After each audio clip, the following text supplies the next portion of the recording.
గిట్టుబాటు ధర రావాలి, రైతు బాగుపడాలి. అన్ని విధాల శ్రమ చేసే రైతాంగాన్ని ఆదుకునే బాధ్యత. అందుకనే మొన్న మీరు చూస్తే అగ్రిటెక్, అగ్రికల్చర్లో టెక్నాలజీ ఉపయోగించాలని గేట్స్ ఫౌండేషన్తో ఒక ఎంఓయూ చేశాం. ఇది కానీ వస్తే ఏ విధంగా కాస్ట్ ఎఫెక్టివ్గా అగ్రికల్చర్ చేయగలుగుతాం, వ్యవసాయానికి ఖర్చులు తగ్గిస్తాం, ఆదాయం ఎట్ట పెంచగలుగుతాం, తెగుళ్ళు రాకుండా ఏ విధంగా పంటను కాపాడుకుంటాం, తక్కువ ఎరువుతో ఎక్కువ దిగుబడి వచ్చే విధానాలు ఏమున్నాయి, ఇవన్నీ కూడా చూస్తున్నాను. రైతుకు లాభసాటిగా ఏ పంటలు ఉంటాయో అది కూడా ఆలోచిస్తున్నాం. రాయలసీమలో హార్టికల్చర్ వస్తుంది, ఇప్పుడు ఈ ప్రాంతంలో అక్వాకల్చర్ ఉంది. కానీ అమెరికాలో అధ్యక్షుడి దెబ్బతో, సుంకాల దెబ్బతో మనం ఇబ్బంది పాల్పడే పరిస్థితికి వచ్చాం. దీన్ని కూడా అధిగమించాల్సిన అవసరం ఉంది. ఇవన్నీ కూడా ఎప్పటికప్పుడు అధ్యయనం చేస్తాం. ఇక్కడ మీ దగ్గర సుబాబులు ఎక్కువ వేస్తారు, ఆ ఇబ్బంది మీకుంది. మిరప ఎక్కువ వేస్తారు, ఆ సమస్యలు కూడా వస్తున్నాయి. ఇవన్నీ కూడా ఎప్పటికప్పుడు నేను వాచ్ చేస్తున్నా. తప్పకుండా న్యాయం చేసే బాధ్యత తీసుకుంటామని మరొక్కసారి తెలియజేసుకుంటూ, ఈరోజు నేను ఇక్కడికి వచ్చినప్పుడు మీరు చూపించిన అభిమానం చూశాను. వచ్చినప్పటి నుంచి ఇప్పటి వరకు ఎంతో అభిమానంగా ఓపికగా ఉన్నారు.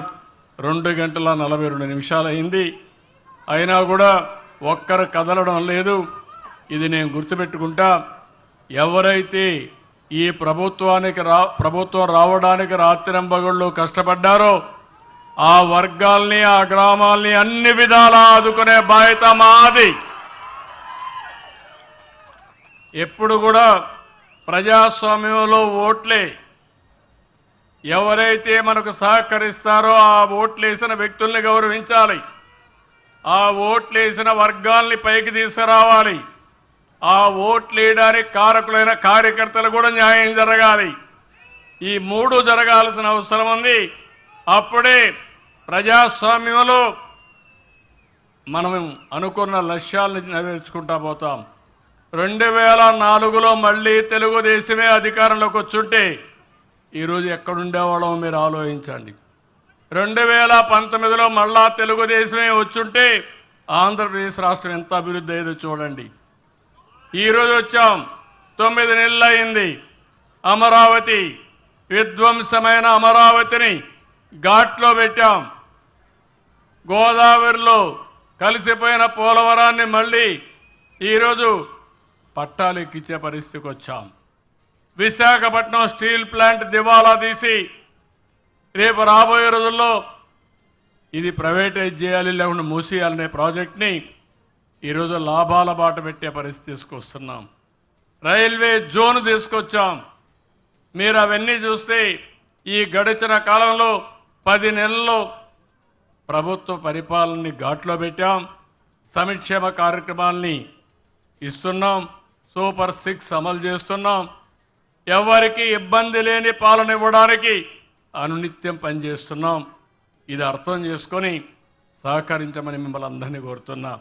మాకు పెద్ద కిక్కు మీరంతా కానీ గట్టిగా చప్పట్లు కొట్టి బాగా చేస్తున్నారంటే రాత్రి మగుళ్ళలో పనిచేస్తాం. దానివల్ల రాష్ట్రం ఇంకా ముందుకు పోయే పరిస్థితి వస్తుంది. మీరు సహకరించకపోతే మనం అనుకున్న లక్ష్యాలు నెరవేరం. ఏ ఒక్క వ్యక్తికి కూడా అన్యాయం చేయకుండా చేసే బాధ్యత మాది. అదే సమయంలో ఎప్పటికప్పుడు ఆలోచన విధానంతో మీరు కూడా చేయూతనిస్తే ఇవన్నీ సాధ్యం. నేను చెప్పేదంతా కూడా థియరిటికల్ కాదు, అసాధ్యమైన విషయాలు కాదు, సాధ్యమైన విషయాలు. ఈరోజు 5 మంది 6 మంది వచ్చారు, మార్గదర్శులు వచ్చారు, మీరు చూశారు. వాళ్ళు ఈరోజు అడాప్ట్ చేసుకున్నారు. 7వ తరగతి చదివే అబ్బాయిని ఇంజనీర్ చేస్తామని, 5వ తరగతి చదివే అమ్మాయిని డాక్టర్ చేస్తామని వాళ్ళు అడాప్ట్ చేసుకునే పరిస్థితి వచ్చారు. ఆ ఇంట్లో ఉండే పిల్లలు చదివిస్తారు. ఆ ఇంట్లో ఉండే వాళ్ళ ఆదాయం పెంచడానికి ఏం చేయాలో సహకరిస్తారు. ఒక పూట కాదు, ఒక రోజు కాదు, ఒక సంవత్సరం కాదు, వాళ్ళు పైకి వచ్చే వరకు short term, medium term, long term plan చేసి భగవంతుడు మీకెంత శక్తి ఇచ్చాడో ఆ శక్తిలో కొంతవరకైనా ఉపయోగించమంటున్నా. ఒక కుటుంబాన్ని చేస్తే మీరేం చేసేది ఏం లేదు, ఎవరైనా చేయగలుగుతారు. ఒక కుటుంబాన్ని చేసేవాళ్ళు ఉన్నారు, 100 కుటుంబాలు చేసేవాళ్ళు ఉన్నారు. శక్తి సామర్థ్యం భగవంతుడు ఇచ్చిన వాళ్ళు 1000 కుటుంబాలు చేయొచ్చు, 5000 కుటుంబాలు చేయొచ్చు. మీ శక్తి ఎంతో అంత శక్తి ఉపయోగించండి, మీరు వాళ్ళకివ్వండి. భగవంతుడు ఇంకా మంచి పేరు తెచ్చి మీకు ఆదాయాన్ని పెంచే బాధ్యత భగవంతుడు చూసుకుంటాడని చెప్పి కూడా నేను మీకు తెలియజేస్తున్నా. ఎప్పుడైనా చూడండి, మంచి చేసేవాడికి మంచే జరుగుతుంది, చెడు చేసేవాడికి మాత్రం ఏది కలిసి రాదు. ఇది శాపనార్థాలు కాదు, ఇది వాస్తవం. కాబట్టి మళ్ళీ మళ్ళీ అందరినీ కోరుతున్నా, ఇది ప్రారంభం మాత్రం. రాబోయే సంవత్సరంలో P40 పావర్టీ మార్గదర్శి బంగారు కుటుంబం ఒక సువర్ణ అక్షరాలతో లిఖించదగ్గ కార్యక్రమం అని చెప్పి మీకు తెలియజేసుకుంటూ, ఒక నమ్మకాన్ని మీరు ఇస్తున్నారు. కనీసం పేదవాడి ఇంటికి నేను ఇప్పుడు మీరు చూశారు, నేను వెళ్ళి మా కుటుంబంతో కాఫీ తాగి వచ్చాను. మీరు కూడా అప్పుడప్పుడు వెళ్ళి ఆ కుటుంబంతో మీరు 10 నిమిషాలు కూర్చుంటే, మీరు మాట్లాడితే దానివల్ల మీకు చాలా తృప్తి ఉంటుంది. దానివల్ల ఒక ఆదర్శానికి దారి తీసిన వాళ్ళు అవుతాం. ఇది తప్పకుండా చేయాల్సిందిగా నేను మిమ్మల్ని అందరినీ కోరుకుంటూ చేస్తారని చెప్పి ఆశిస్తూ, అందరికీ మనస్ఫూర్తిగా పేరు పేరున అభినందనలు. ఈ గ్రామాన్ని అభివృద్ధి చేసే బాధ్యత మాది.